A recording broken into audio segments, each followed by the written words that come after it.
7 years of my gang-stalking operation, I was poisoned twice. The reason that poisoning is so hard to detect is because it's usually so little that it's only bound to produce a stomachache, dizziness, however, never death. The primary goal of poisoning is not to kill you, but it is to F up your brain in such a way that you completely lose your understanding of reality. When people think of poisoning during gang stalking, those who have never experienced gang stalking feel like it's impossible because a normal individual would think that a poison is a hard to come by chemical. The truth is that many things can be poisonous, and if many people are putting a little bit of poison, just a little bit, in the drink of one single person, there won't actually be a single faulty person. Therefore, no one would be completely at fault because many people would be at fault. And that is the basis of gang stalking, where many people do a tiny part in destroying someone. Therefore, no one can be pointed at directly and accused of doing something to the target. However, I managed to get a confession. So this guy that you see right here, he lives in El Centro, California. We met on Adam for Adam. We had played once before, but the second time that we met, he was doing gang stalking sketchiness. If you don't know what gang stalking sketching is, what that is pretty much weird things to confuse the target. And these things come in many forms. Like, they can pretend to hide things, they can pretend to steal things from you and move your things around. Typical narcissist playbook stuff. The whole point of this is to get the target confused.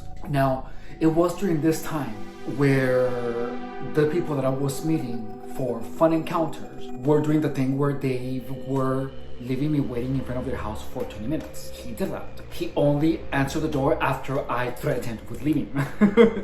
I said, I'm leaving in 5 minutes. I set the timer for 5 minutes. And he immediately opened the door. So he offered me some Gatorade. And I said, sure. And he went to the kitchen, he grabbed it, and I grabbed the Gatorade. And it smelled like video head cleaner, also known as pop. I pretended to drink it. I should have ran, but I didn't. I went in the shower after I had a sip. He kept doing the sketchy things. And I asked him, I literally asked this guy, that guy, why are you doing this to me, dude? And he looked at me and smiled and said, entertainment. Entertainment. That's a confession.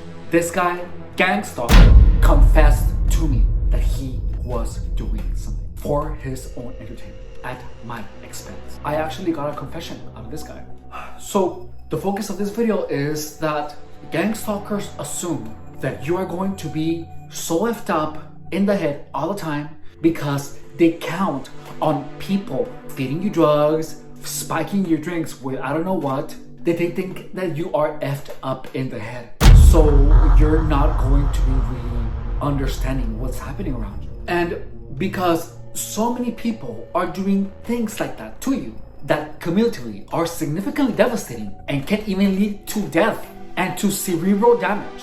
Literally, no one is held accountable. But I am holding this person accountable because he confessed. So this experience tells us that 1, it's for entertainment, and 2, the fact that he confessed it is that it's real. If you're seeing this video, come to me and clear things up if I'm mistaken.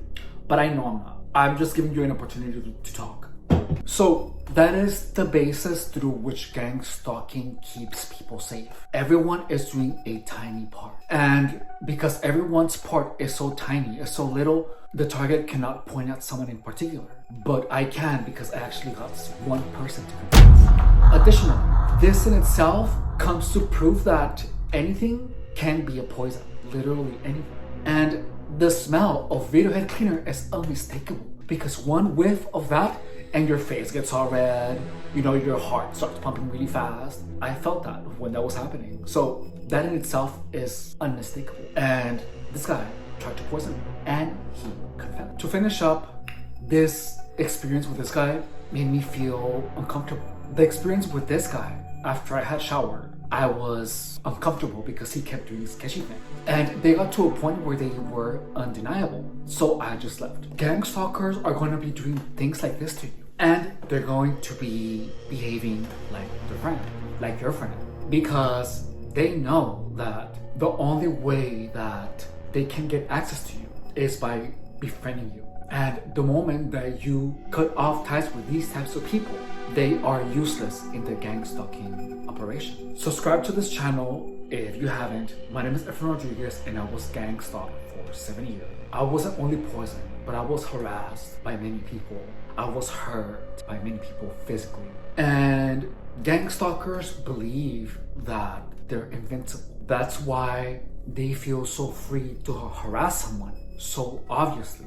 Gang stalkers sing victory from the very first second because they consider you done for the rest of your life. Gang stalking has been very successful to many people. If you go online, you are gonna see a lot of people that swear that direct energy weapons are real. You're going to see people claiming that they are being hurt by a gang stalker, that they are being hurt. And the truth is that gang stalking makes your body create weird sensations that are only explicable by the narrative of direct energy weapons, because that narrative has been imposed to the targets by many people for many years. And while this narrative is imposed, the target is hurt, the target is fed a lot of drugs, the target is made to lose sleep via noise campaigns, via harassment. This harassment is so subtle that the target cannot point at anyone most of the time and say, you did this to me. But there are many instances where you can.